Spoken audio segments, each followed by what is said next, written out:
Good morning. Today is Wednesday, July 26, 2017. Today I am rocking my Alabama tank top. Things are back to normal. Rosie and I just got back from a 3-ish mile run. We saw a guy running a stop sign. That's just no in our neighborhood of all places too. Shame, shame, shame. But I wanted to talk today about the Dilbert Dunker. You may recognize the Dilbert Dunker from the movie An Officer and a Gentleman from the 80s, Richard Gere and some other famous people who I can't recall right now. The Dilbert Dunker is a training module that the Navy uses, and I'm not sure, maybe Richard can tell us about if they use that for other flight training programs, but the Dilbert Dunker, my grandfather was a naval aviator in World War II. I've got some friends and fraternity brothers who are Marine Corps aviators, and the Dilbert Dunker is a training module at the Navy's aviation training school in Pensacola. And what it is, it's a simulated cockpit of a plane, and it's got the cage and what a cockpit mock-up would be like, the seat and all the safety harnesses and straps to strap a pilot in. And it's sort of like the short end of a roller coaster. It's got a track and it's sitting on probably 20 feet-ish up in the air going into a pool. And the Dilbert Dunker, what it does is it launches off of that track, goes into the pool off of the track, and then it's free falling and it goes down way to the bottom of the pool and lands however it does. And what the Dilbert Dunker is designed for, it's a training module for pilots to actually do what would happen in a crash in water, whether it's the sea or water or whatever. And a pilot is gonna, what they do is they go through some steps, and they've been trained on these steps to how to get out of that. And it's very disorienting and it's terrifying to pilots.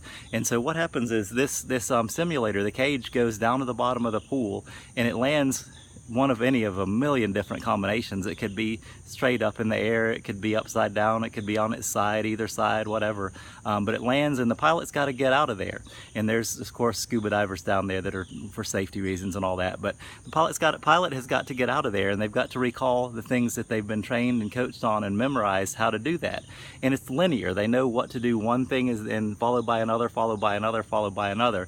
And first they get out of their seat, then they get out of the cockpit, and then they start to go towards the surface. And now the problem is it's very disorienting and frightening when you're underwater and you don't know which way is up. And what these pilots are trained to do is look for which way the bubbles are going, and the bubbles are going up towards the surface. So pilots follow those bubbles. And I wanted to kind of tell you that's kind of where things are with life. And a lot of times there's a lot of things going on around us that we can't control. There's work, there's stress, there's all kind of things. And you know, with eating and the exact formula, that can be things that get out of control too. And what I want to tell you today is focus on those bubbles today. Don't focus on the noise. Look for the things that you know are going to work and that you know are true. And if you're struggling with your exact formula, if you've been doing things that have gotten you off track, those bubbles, that's the exact formula. You know what your goal weight is going to be. You know what you've got to do to get there. And those bubbles, that's the exact formula to get you exactly there. If you've strayed and gotten off track, it's okay. Reset yourself. Don't panic. Don't panic and don't give up. Look for those bubbles going up, and that's the exact formula. Follow the exact formula today and every single day, and you will see success. Just like those pilots, they will break the surface of that water and get to safety. If you continue to follow those bubbles of the exact formula, you will have success. And I just want to encourage you, don't get distracted by all the things that are going on around you, because there can be so many things. Look for the things that you know are the right things to do. Do those today, implement them, be the best that you can today, and get to work. Bye.